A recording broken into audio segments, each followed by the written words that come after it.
क्या सर हुआ, पढ़ूं क्या? आधे घंटे में ही बंद हो गया आज?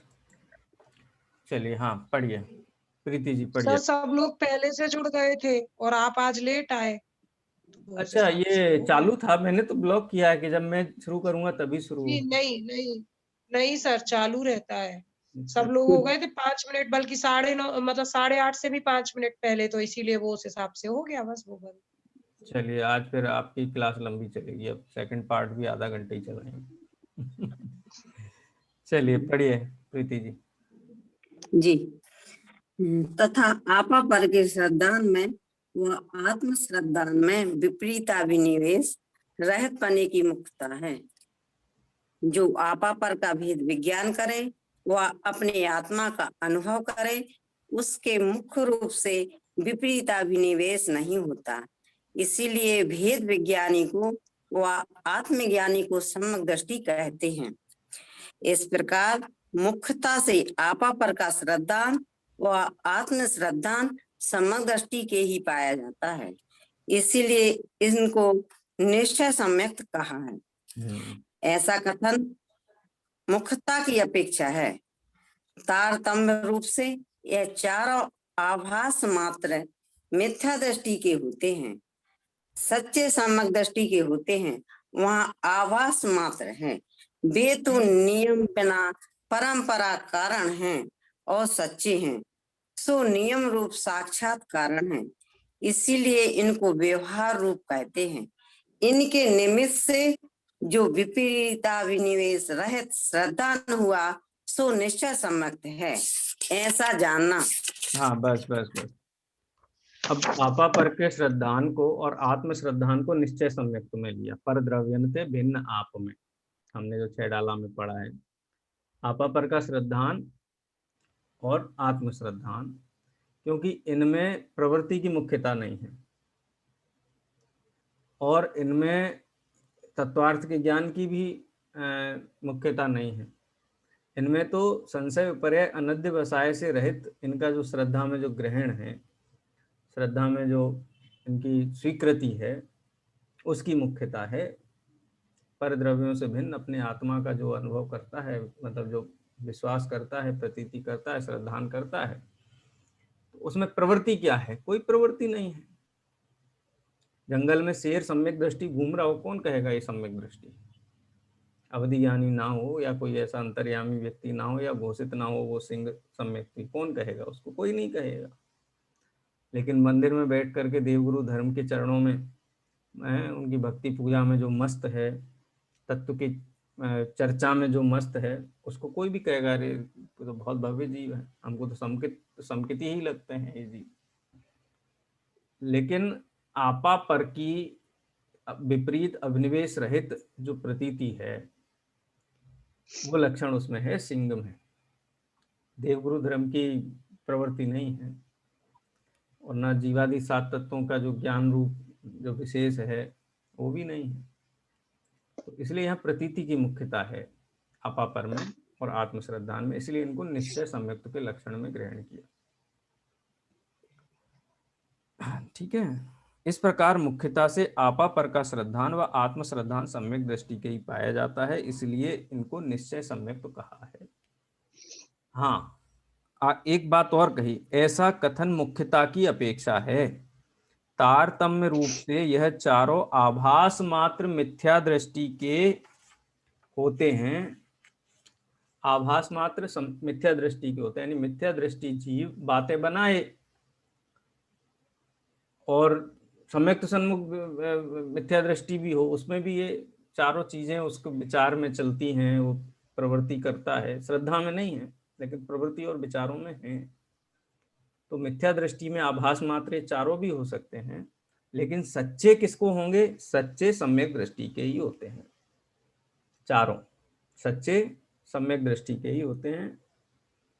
वहां आभास मात्र हैं, वे तो नियम बिना परंपरा कारण हैं। ये वाक्य थोड़ा सूक्ष्मता से इस वाक्य को देखो। मिथ्या दृष्टि के संबंध में क्या आभास मात्र किसको है? सम्यक दृष्टि को तो आभास मात्र नहीं होंगे, मिथ्या दृष्टि को आभास मात्र है।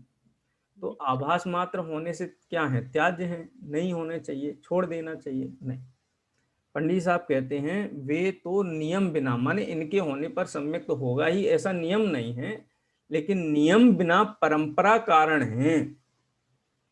नियम बिना परंपरा कारण है, माने सम्यक दर्शन प्रकट होने में इनकी अनिवार्यता तो है, लेकिन ऐसे आभास से सम्यक दर्शन हो ही जाएगा, इस बात की गारंटी नहीं है। और सच्चे हैं, माने जो सच्ची प्रतीति रूप है, आभास मात्र नहीं है। ये चारों लक्षण जो सच्चे हैं, देवगुरु धर्म का सच्चा श्रद्धान, तत्वार्थ का सच्चा श्रद्धान, सच्ची प्रतीति, स्वपर की सच्ची प्रतीति, आत्मा की सच्ची प्रतीति, उस प्रतीति की बात करते हैं। और सच्चे हैं ये चारों लक्षण, जिनको सच्चे हैं सो नियम रूप साक्षात कारण है। इसलिए इनको व्यवहार रूप कहते हैं, क्योंकि ये कारण नहीं होते तो इनकी हम चर्चा ही नहीं करते। ये चारों यथार्थ हैं सम्यक दृष्टि के, इसलिए नियम रूप कारण है, और मिथ्या दृष्टि के आभास मात्र हैं, इसलिए नियम रूप नहीं है, लेकिन परंपरा से कारण है। यानी मिथ्या दृष्टि भी इन चारों लक्षणों के निकट रहे तो परंपरा से उसको सम्यक दर्शन होने के अवसर हैं, लेकिन हो ही जाए ऐसा नियम नहीं है। सम्यक दृष्टि के तो चारों सच्चे ही हैं, इसलिए ये चारों ही हैं साक्षात कारण हैं, इसलिए इनको व्यवहार रूप कहते हैं। साक्षात कारण में दोनों आ गए, ठीक है। साक्षात कारण में यहाँ जो लिए वो पहले वाले देवगुरु धर्म का श्रद्धान और सात तत्व का जो श्रद्धान है, इसलिए वो भी साक्षात कारण है, क्योंकि यथार्थ प्रतीति रूप होने से सम्यक तो प्रकट उनको हुआ है। इनके निमित्त से माने ये देवगुरु गुरु धर्म की प्रतीति और जीवादि सात तत्वों का जो ज्ञान है, विचार है, इनके निमित्त से जो विपरीताभिनिवेश रहित श्रद्धान हुआ सो निश्चय सम्यक तो है, ऐसा जानना। ठीक है, हाँ आगे पढ़, ये बात स्पष्ट हुई।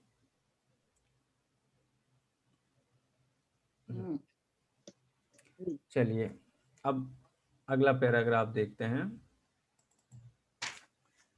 प्रश्न है,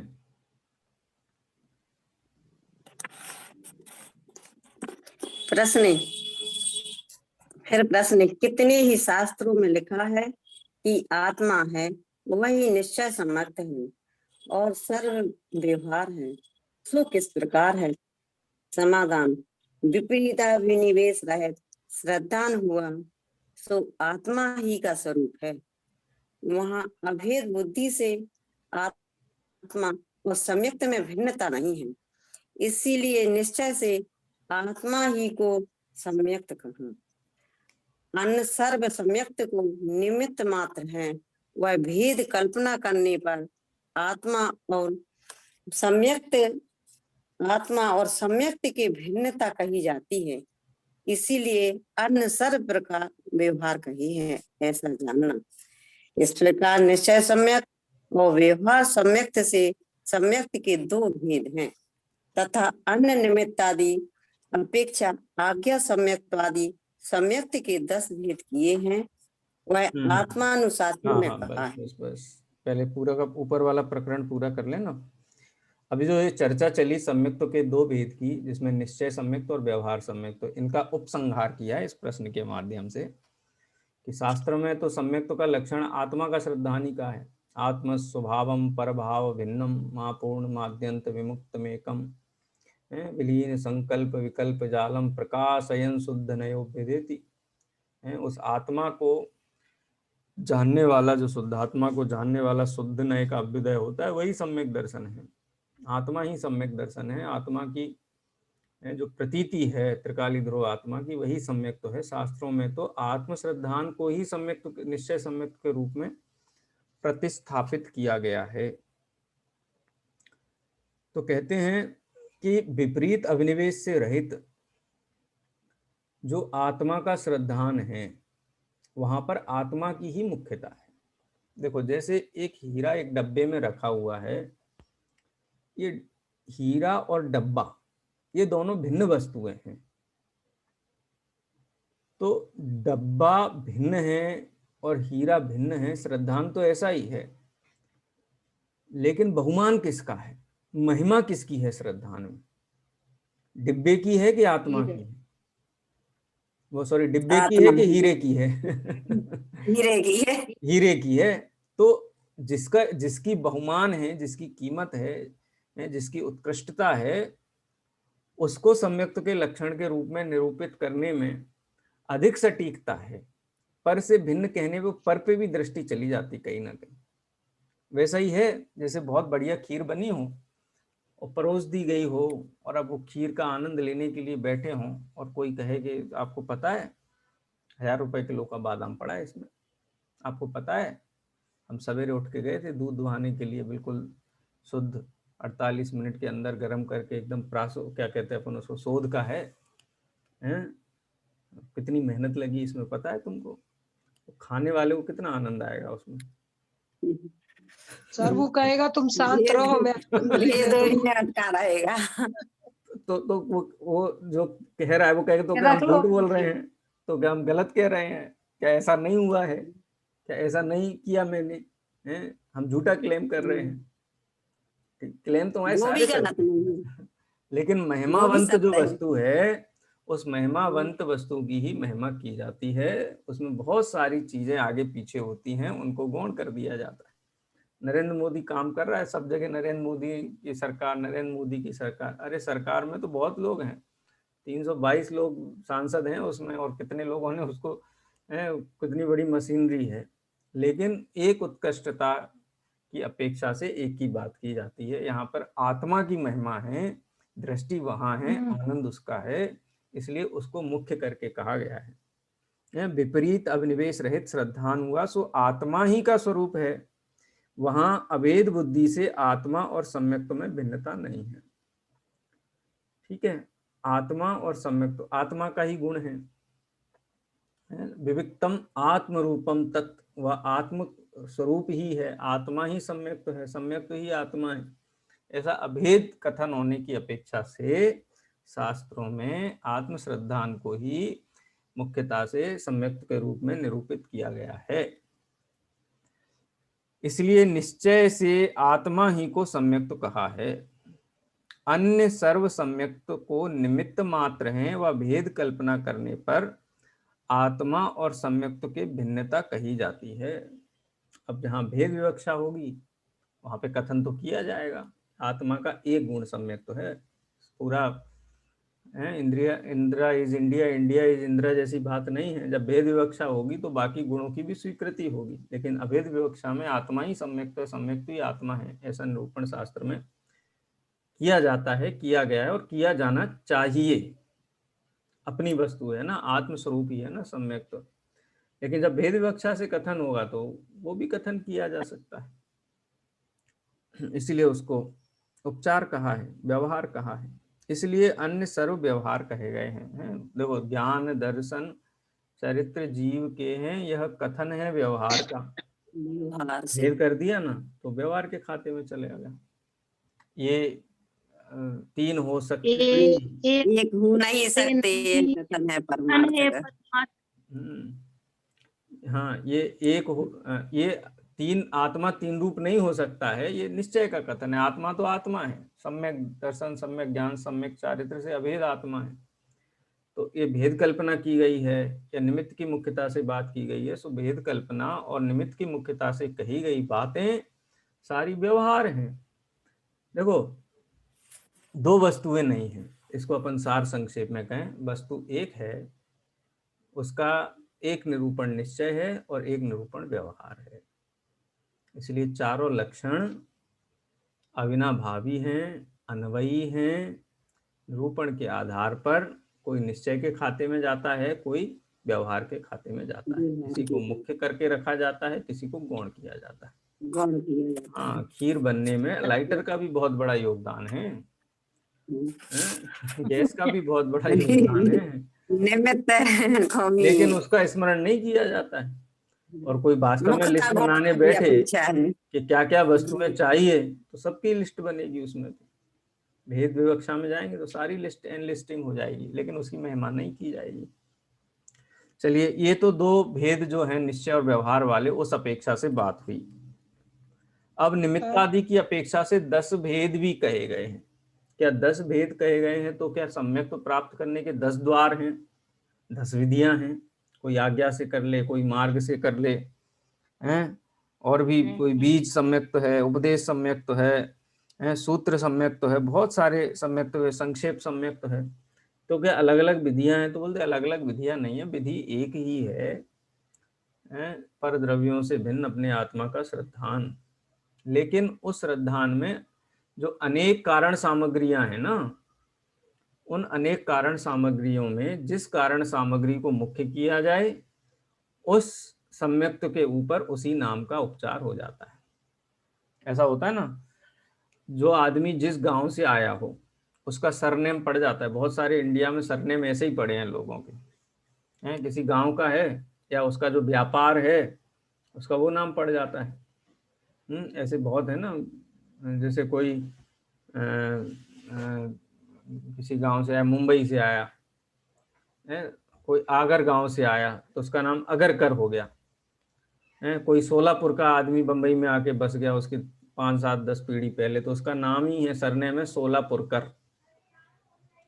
तो अनेक, अथवा सोलापुर से आया हो लेकिन कोई बहुत प्रसिद्ध चीज का व्यापारी हो, पेड़ा बेचता हो, तो उसका सरनेम पेड़ा वाला पड़ जाता है, ठीक है। लेकिन आदमी तो आदमी है, उसको जिस एंगल से देखा जाएगा उस एंगल से उसका नाम पड़ जाएगा। तो ये 10 भेद उन्हीं एंगलों के भेद हैं। वास्तव में निमित्त के अनुसार कथन। हाँ, निमित्त की मुख्यता से 10 नाम हैं। आत्मानुशासन ग्रंथ में उनका उल्लेख किया गया है। छंद पढ़ता हूं मैं, आप उसको दोहराइए।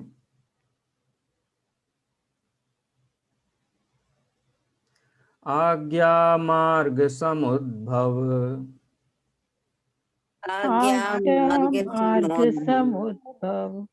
मुपदेशात् सूत्र बीज संक्षेपात्,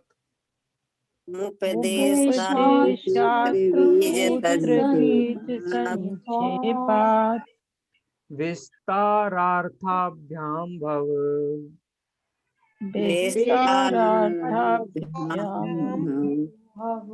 मवगाढ़ परमावगाढ़े च,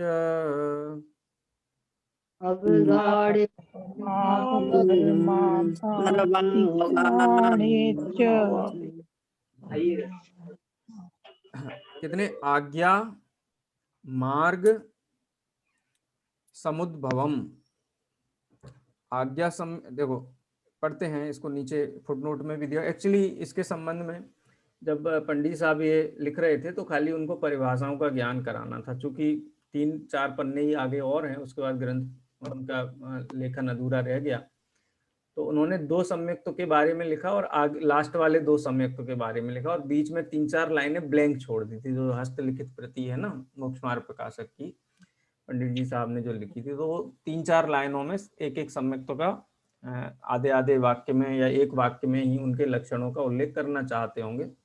लेकिन अन्य ग्रंथ से यहाँ पर शेष जो 6 सम्यक्त हैं उनके भी लक्षण कहे गए, इसलिए अब ये रीड करने वाला विषय है, इसको अपन रीड करते हैं। चलिए, कौन पढ़ेगा?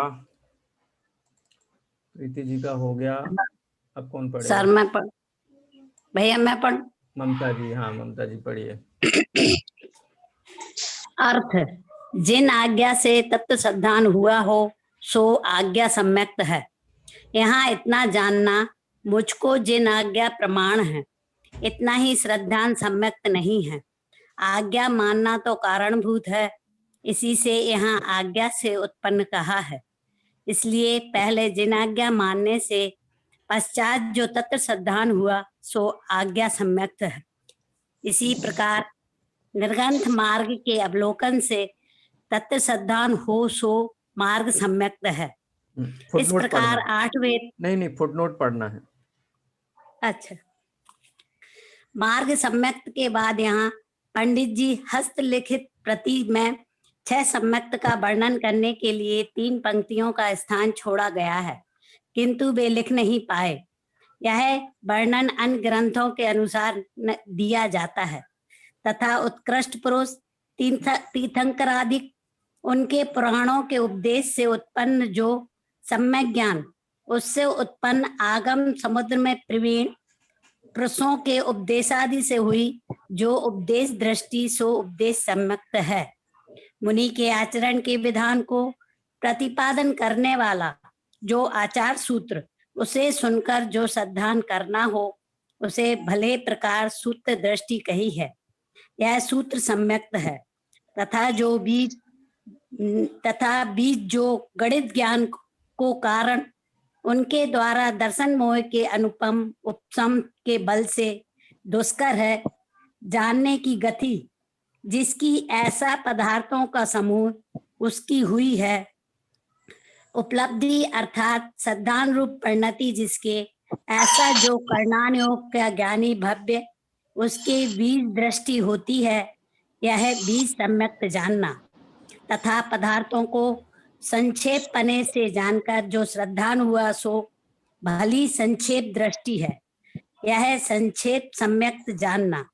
द्वादशांग वाणी को सुनकर की गई जो रुचि श्रद्धान उसे हे भव्य तू विस्तार दृष्टि जान, यह विस्तार सम्यक्त है। तथा जैन शास्त्र के वचन के सिवा किसी अर्थ के निमित्त से हुई सो अर्थ दृष्टि है, यह अर्थ सम्यक्त जानना। इस प्रकार 8 भेद तो कारण अपेक्षा किए तथा श्रुत केवली के जो तत्व सद्धान है उसे अवगाढ़ सम्यक्त कहते हैं। केवल ज्ञानी के जो तत्व सद्धान है उसको परमावगाढ़ सम्यक्त कहते हैं। ऐसे 2 भेद ज्ञान के सहकारी पने की अपेक्षा किए। इस प्रकार सम्यक्त के 10 भेद किए। हाँ, अब इसमें 10 भेदों को पहले 2 भागों में अपन विभाजित कर लें। एक तो परंपरा कारण की अपेक्षा से हैं, वो शुरुआती 8 भेद हैं, और बाद के जो 2 भेद है वो ज्ञान की मुख्यता से हैं, यानी कारण नहीं है, ज्ञान की मुख्यता की अपेक्षा से। कारण क्या क्या हो सकता है कि जो जिनेंद्र भगवान की आज्ञा की मुख्यता से अगर उसको देखा जाए तो उसे आज्ञा सम्यक्त तो कहा है। इसका मतलब ये नहीं है कि जिनको मार्ग सम्यक्त हुआ या उपदेश सम्यक्त हुआ है उनको वो जिनेंद्र भगवान की आज्ञा नहीं मानते हैं, मुख्यता की अपेक्षा से है। ठीक है, मार्ग सम्यक्त तो क्या है कि जो उपदेश माने जो मोक्ष का मार्ग है उस मार्ग का उपदेश ग्रहण किया। किससे ग्रहण किया? तीर्थंकर आदि से ग्रहण किया। सर्वज्ञ देव, गणधर देव, प्रति गणधर देव, परंपरा आचार्यों के अनुसार रचे गए शास्त्र, उनसे मार्ग का ज्ञान किया। उस मार्ग का ज्ञान करके जो तत्व दृष्टि हुई, जो आत्मदृष्टि हुई, वो उपदेश सम्यक तो है, यानी देशना की मुख्यता। वैसे तो 5 लब्धि में देशना मुख्य कारण है ही, अथवा मुनियों के आचरण के निरूपक शास्त्रों को पढ़ करके, यानी चरणानियोग की मुख्यता से जो हुआ सम्यक तो उसको, यानी चरणानियोग के ग्रंथों में भी जो सम्यक की कारणभूत जो ज्ञान है, सामग्री है, उसका निरूपण है ना। ख्याल में कोई चरणानियोग का ग्रंथ पढ़ करके ही आत्मा के स्वरूप को पाले, ये संभव है। तो चरणानियोग की मुख्यता से जिन्होंने जिन उपदेश को ग्रहण किया, तत्व का निर्णय श्रद्धान किया है, उनको आचार सूत्र पढ़ करके हुआ, उनको सूत्र दृष्टि होने से उसको सूत्र सम्यक कहा है। अब कोई जीव कर्णानियोग की मुख्यता से जिसने तत्व का अभ्यास किया, तत्व दृष्टि हुई, निर्णय भेद विज्ञान और श्रद्धान हुआ। ऐसा नहीं है कर्णानियोग में द्रव्यानियोग गर्भित नहीं है, चरणानियोग गर्भित नहीं है, परस्पर एक दूसरे सभी अनुयोगों में सभी अनुयोग गर्भित हैं। लेकिन निरूपण की मुख्यता गणित की है, लेकिन वो गणित किस पे घटित किया जाएगा? पंचम गुण स्थानवर्ती जीव को क्या स्थिति होती है कर्णानियोग के अनुसार? तो ज्ञान तो चरणानियोग में उसकी परिणति उसका भी कर्णानियोग में कराया ही जाता है, और भेद विज्ञान के कारणभूत 7 तत्व का श्रद्धान वो भी कर्णानियोग में गौण रूप से उसका भी निरूपण होता ही है। तो बीज सम्यक तो है। बीज माने छोटी चीज को देख करके और समग्र लोक को पहचान ले, ये कर्णानियोग की ताकत है। कर्णानियोग बीज है सम्यक दर्शन का, कि उससे आप देख करके पूरा विश्व का क्या स्वरूप है, 3 लोक का क्या स्वरूप है, वो जाना जा सकता है। तो जिन्होंने करणानियोग के अनुसार पदार्थों को जान करके अपने श्रद्धांत प्रकट किया है उनको बीज सम्यक तो कहते हैं। इसी प्रकार किसी ने संक्षेप में सुना, संक्षेप में सुनकर के ही बोध हो गया उनको, तो वो संक्षेप सम्यक तो है। किसी जीव ने पूरा 11 अंग 9 पूर्व का अभ्यास किया और सम्यक तो प्रकट किया। ऐसा नहीं है शास्त्रों का 11 अंग 9 पूर्व का भी ज्ञान हो जाए तो भी सम्यक तो नहीं होता है, अरे हो भी जाता है। तो जो 11 अंग 9 पूर्व का ज्ञान करके सम्यक तो उनको विस्तार सम्यक तो वाली श्रेणी में डाला है। और ऐसा भी हो सकता है कि किसी जीव ने जैन शास्त्रों के वचन के सिवा किसी अर्थ के निमित्त से हुई जो अर्थ दृष्टि है, किसी पदार्थ, प्रत्यक्ष पदार्थ, जिन वचनों का माने परंपरा से तो उपदेश रहता ही है, उसमें कहीं कोई भी वो नहीं है, लेकिन सामने प्रत्यक्ष पदार्थ के परिणमन का गहन सूक्ष्मता से विचार करके और उसको तत्व दृष्टि हुई। आगे आगे सारी चीजें होती, जैसे मैं कहता हूं आपको कि इसका अर्थ सम्यक वाले का क्या रहस्य है। बहुत सारे अजैन लोग होते हैं, जैन दर्शन के किसी सिद्धांत की चर्चा चल रही हो, कर्म सिद्धांत वगैरह की चर्चा चल रही हो, वस्तु के स्वरूप की 6 द्रव्य साध, वो जानते नहीं यार अंत सिद्ध क्या है, लेकिन उन्होंने बहुत ऑब्जेक्टिवली उसको पढ़ा और उनको लगा कि हाँ वस्तु का स्वरूप तो ऐसा ही है, और यहाँ से वो डाइवर्ट हो गए। तो इसको अर्थ दृष्टि की मुख्यता से, माने पदार्थ के एंगल से वस्तु का स्वरूप जाना और उनको वो जचा और फिर वो उस मार्ग पे आगे गए, तो उस अपेक्षा से वो अर्थ सम्यक तो कहा गया है। अर्थ का मतलब है डायरेक्ट पदार्थ का ही, माने किसी होता ना, किसी डिस्ट्रीब्यूटर के पास नहीं जा करके किसी सीधा मैन्युफैक्चरिंग से ही अपन मटेरियल ले लेते ना, वैसा है ये, तो वो अर्थ सम्यक तो कहा है। तो ये कारण है, माने परंपरा कारण सामग्रियां हैं, ये उपचार से अन्य जीवों में भी देखी जा सकती हैं, लेकिन है कारण सामग्रियां, बाह्य कारण सामग्रियों की ही मुख्यता है। क्या कहोगे जिन आगम विस्तार सम्यक में आपने क्या बताया? विस्तार सम्यक माने 11 अंग 9 पूर्व का ज्ञान करे उसके बाद सम्यक तो हो, वो विस्तार सम्यक तो है। किसी को तुस मास भिन्नम इतना उपदेश मिल गया और इसी उपदेश से उसने वेद विज्ञान जागृत कर लिया, वो संक्षेप सम्यक तो है। ठीक है। अब ज्ञान की अपेक्षा से केवल ज्ञान के सहवर्ती जो सम्यक तो है उसे परमावगाढ़ सम्यक तो कहते हैं, और जो छदमस्त का सम्यक तो है, श्रुत केवली का लिया खासकर, श्रुत केवलियों का जो सम्यक तो है उनको अवगाढ़ सम्यक तो कहा गया है। अब परमावगाढ़ और अवगाढ़ सम्यक तो कहा है, माने बाकी लोगों का भी सम्यक दृष्टि तो होते ही है, वो भी सामान्य सम्यक तो कहे इस श्रेणी में आ जाएगा। ठीक है भैया। अर्थ सम्यक में जैसे आपने बोला कि किसी वस्तु का, पदार्थ का, तो उसने जीव नामक पदार्थ का ही निर्णय कर लिया, तो उसको ये भी तो हो सकता कि जीव नामक पदार्थ का ही निर्णय कर लिया। कोई जीव डाइवर्ट हुआ, अनंत का स्वरूप नहीं जानता था और ना साक्षात अनंत उसको मिले। अच्छा। जैन शास्त्र भी साक्षात नहीं मिले उसको, लेकिन वस्तु का कुछ परिणमन देख करके, वस्तु के स्वरूप की भासना होने पर वो डाइवर्ट हो गया। फिर उसको जिज्ञासा हो गई कि भाई ये क्या है, ये कैसे चलता है, क्या स्वरूप है। फिर वो बाद में आज्ञा में भी, आज्ञा सम्यक तो मार्ग, इस सबका सेवन बाद में करे, लेकिन उसको जो ब्रेक थ्रू हुआ, वो ब्रेक थ्रू वो समझ लो कि जैसे कहा ना निसर्गज और अधिगमज वाला भेद है। हाँ। तो अर्थ सम्यक तो वाला जी हाँ वो निसर्गज में आएगा। हाँ। ठीक है, बिना उपदेश के। अधिगमज वाला उपदेश, साक्षात उपदेश से, ये आप डाल सकते हैं उसके बीच में भेद। चलिए, ये विषय है, ये सरल है, आप खाली इसको अगर लिख लें एक बार नोटबुक में, कौन सा ये 10 सम्यक्तों का परिभाषा वाला, एक एक का हेडिंग डाल के उनकी परिभाषाएं लिख लीजिए, सरल है, उसमें कोई ऐसा विश्लेषण की आवश्यकता नहीं है। अब आगे जो प्रसिद्ध 3 सम्यक्तों के नाम हम बार बार सुनते हैं, और जो गुणस्थान वगैरह आपने पढ़े होंगे उसमें इस विषय को भी विस्तार से पढ़ा होगा। औपसमिक सम्यक्त, क्षायोपसमिक सम्यक्त और क्षायिक सम्यक्त। और क्षयोपसम ही इसमें एक कठिन है थोड़ी परिभाषा, और इसकी हमने बहुत अच्छे से चर्चा की थी जब हम लोग वो पढ़ रहे थे लब्धि, 5 लब्धि लब्धि। जो उपसंभाव के सिद्ध। लब्धि वाले को। इसीलिए लब्धि इसकी के रीडिंग सिद्ध। कर लेते हैं अपन, ठीक है।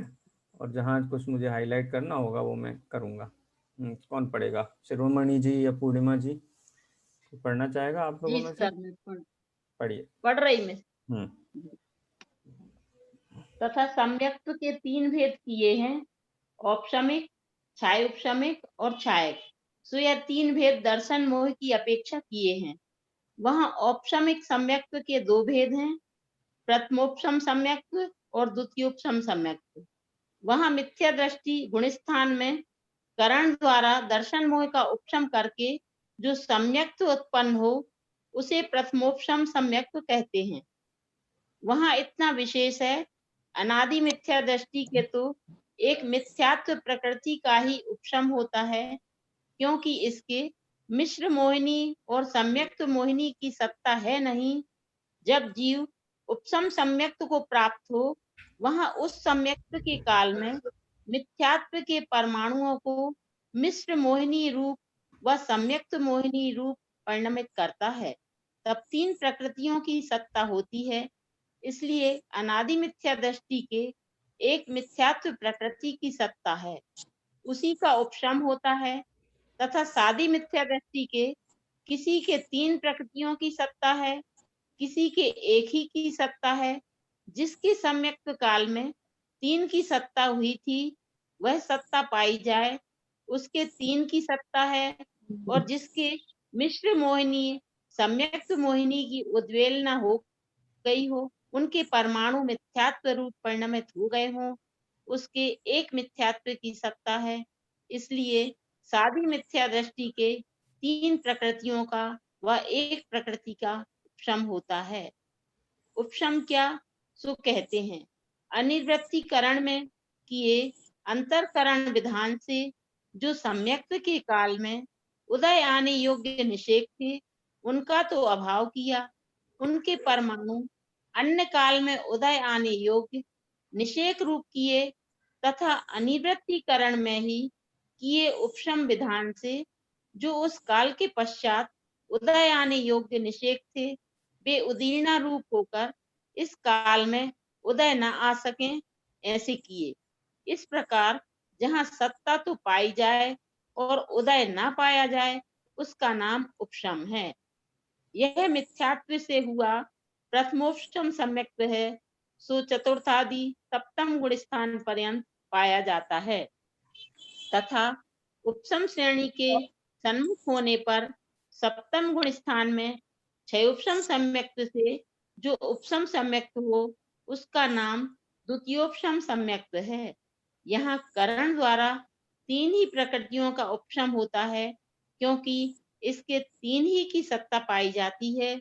यहाँ भी अंतरकरण विधान से व उपशम विधान से उनके उदय का अभाव करता है, वही उपशम है। तो यह द्वितीयोपशम सम्यक्त्व सप्तमादि 11वें गुण स्थान पर्यंत होता है। गिरते हुए किसी के छठे, 5वें और चौथे भी रहता है, ऐसा जानना। इस प्रकार उपशम सम्यक्त्व 2 प्रकार का है। तो यह सम्यक्त्व वर्तमान काल में छायकवत निर्मल है। इसके प्रतिपक्षी कर्म की सत्ता पाई जाती है, इसलिए अंतर मुहूर्त काल मात्र यह सम्यक्त्व रहता है। पश्चात दर्शन मोह का उदय आता है, ऐसा जानना। इस प्रकार उपशम सम्यक्त्व का स्वरूप कहा। हाँ बस ठीक है। 2-3 बातें इसमें मैं कह देता हूँ। ये विषय हम बहुत विस्तार से पढ़ चुके हैं, चर्चा भी कर चुके हैं, लेकिन थोड़ा रिकैप में करवा देता हूँ। औपशमिक सम्यक्त्व के 2 भेद किए, प्रथमोपशम और द्वितीयोपशम। प्रथमोपशम सम्यक्त्व कोई मिथ्या दृष्टि जीव, मैं इसको ऐसे बोल देता हूँ, मिथ्या दृष्टि जीव जिस सम्यक्त्व को प्राप्त करता है उसको प्रथमोपशम सम्यक्त्व कहते हैं। और क्षयोपशम सम्यक दृष्टि कर्म का उपशम करते हुए जिस सम्यक्त्व को प्राप्त करता है उसको द्वितीयोपशम सम्यक्त्व कहते हैं। माने सम्यक दृष्टि जीव, सम्यक्त्व क्षयोपशम सम्यक्त्व था, उससे उपशम सम्यक्त्व हुआ तो वो द्वितीयोपशम सम्यक्त्व है। और मिथ्या दृष्टि जीव था, मिथ्यात्व से उपसम सम्यक हुआ, वो प्रथमोपसम सम्यक है। प्रथमोपसम सम्यक तो कहाँ कहाँ होता है? चौथे गुण स्थान में भी हो सकता है, क्योंकि मिथ्या दृष्टि जीव पहले गुण स्थान से सीधा चौथे गुण स्थान में जा सकता है। पांचवें गुण स्थान में भी हो सकता है, क्योंकि मिथ्या दृष्टि जीव पांचवें गुण स्थान में भी जा सकता है। और सातवें गुण स्थान में भी हो सकता है, क्योंकि पहले गुण स्थान वाला जीव सीधा सातवां गुण स्थान भी प्रकट कर सकता है। इस अपेक्षा से प्रथमोपसम सम्यक्त की उत्पत्ति के 3 गुण स्थान हैं, चौथा, पांचवा और सातवां। ठीक है। और द्वितीयोपसम सम्यक्त तो कब होता है कि जब जीव उपसम श्रेणी मानता है। उपसम श्रेणी कौन सा जीव मानता है? अगर छायक सम्यक दृष्टि मानेगा तो उसको उपसम सम्यक्त की आवश्यकता है ही नहीं। लेकिन क्षयोपसम सम्यक्ति जीव यदि उपसम श्रेणी आरूढ़ के निकट होता है तो क्षयोपसम सम्यक्त तो छोड़ करके उपसम सम्यक्त रूप होता है सातवें गुण स्थान में, और 8वें, 9वें, 10वें और 11वें गुण स्थान में उस द्वितीयोपसम सम्यक्त की सत्ता होती है। और जो लौटने का काल है, वो भी क्रम है, वो भी यही है। लेकिन लौटते समय वो नीचे के गुण स्थानों में भी द्वितीयोपसम सम्यक्त की सत्ता होती है। तो गिरने की अपेक्षा से द्वितीयोपसम सम्यक्त के गुण स्थान 7वें तक तो कह ही दिए थे, 6वें, 5वें और चौथे गुण स्थान में भी द्वितीयोपसम सम्यक्त की सत्ता कही गई है। अब उपसम सम्यक्त की विधि क्या है, ये चर्चा हमने वहां पे कर ली थी। अंतरकरण परिणाम करता है, त्रिकरण परिणामों में अंतरकरण परिणाम करता है। अंतरकरण परिणाम के बाद जो अंतर किया, एक अंतर मुहूर्त का, जिसमें किसी भी प्रकार के दर्शन मोहनी का उदय नहीं आएगा, तो उस काल में उदय नहीं आता है। सत्ता में कर्म पड़ा रहता है और उदय में नहीं आता है। देखो, अब इन 3 सम्यक्त की अपन ऐसे भी परिभाषा बना सकते हैं, न सत्ता में कर्म हो, सत्ता में नहीं होगा तो उदय में तो आएगा ही नहीं। दर्शन मोहनी जिसकी सत्ता में हो ही ना, ऐसे सम्यक्त को कौन सा सम्यक्त कहते हैं? शायक सम्यक्त। एक सम्यक्त तो ऐसा है कि दर्शन मोहन सत्ता में भी है और उदय में भी है, और फिर भी जीव संगति है। उस सम्यक्त को क्या कहते हैं? क्षयोपसमिक सम्यक्त। और एक सम्यक्त तो ऐसा है जिसमें सत्ता में तो कर्म है लेकिन उदय में नहीं है, उपसम सम्यक्त है। तो ऐसे ये सम्यक्तों के प्रथमोपसम, द्वितीयोपसम और तीनों सम्यक्तों का यदि कर्मों की अपेक्षा से तुलना की जाए, कंपैरिजन किया जाए, तो उनकी क्या स्थिति बनती है, वो बात हमने यहाँ पे उसकी चर्चा की है। ठीक है। इसमें मैं विश्लेषण बहुत इसलिए नहीं कर रहा हूँ क्योंकि ये बहुत विस्तार के साथ हमने किया था। ये कर सकते हैं, आपका कोई प्रश्न हो इसमें, उसके ऊपर चर्चा हम जरूर कर सकते हैं। जैसे सेकंड वाला अपना 40 मिनट हो गया है लगभग, मुझे दिखा रहा है किसी भी समय ये बंद हो सकता है। तो आप इसको एक बार रीड करना, और कुछ प्रश्न इसमें से अगर आपको आते हों तो आप जरूर उन प्रश्नों की चर्चा कल कक्षा में करें, तो मुझे भी बहुत आनंद होगा। इसके बाद भैया एक प्रश्न पूछना था। हाँ पूछिए, जल्दी से पूछिए भैया। वो क्या कहते हैं, ये सम्यक्त गुणस्थान तो सम्यक्त होने के बाद बढ़ते हैं, तो ये 5वें और 7वें में सम्यक्त कैसे? अरे हम भी गुण स्थान में ही हैं, हम गुण स्थान के बाहर थोड़ी ना, हम भी गुण स्थान में हैं। मिथ्या दृष्टि अभी तो पहले है। हाँ, तो पहले से चौथा हो जाएगा, 5वां भी हो जाता है, 7वां भी हो जाता है। वो कैसे होता है वो चर्चा? तो सम्यक्त देखो, कोई जीव पूर्व में जिसने व्रत ले रखे हों, अणुव्रत आदि ग्रहण कर रखे हों, तो वो विशुद्धि में बाधक नहीं बनते। तो 5वां गुण स्थान भी हो सकता है। किसी ने आत्म कल्याण की भावना से बिल्कुल मुनिवत इसलिए कहीं क्योंकि मुनि नहीं है, लेकिन मुनिवत निवृत्ति ले रखी है। निश्चय रत्नत्रय नहीं है ना, लेकिन फिर भी निवृत्ति उस जाति की ले रखी है, इसलिए उनके अवरोध के स्थान नहीं है, तो सीधा ही 7वां गुण स्थान हो जाता है उनको। हाँ, तो इस अपेक्षा से पहले से चौथा भी हो सकता है, 5वां भी हो सकता है, 7वां भी हो सकता है। चलिए निर्वाणी स्तुति करेंगे। निज निधि निज में बताई कार है, इसके लिए जिन वंदना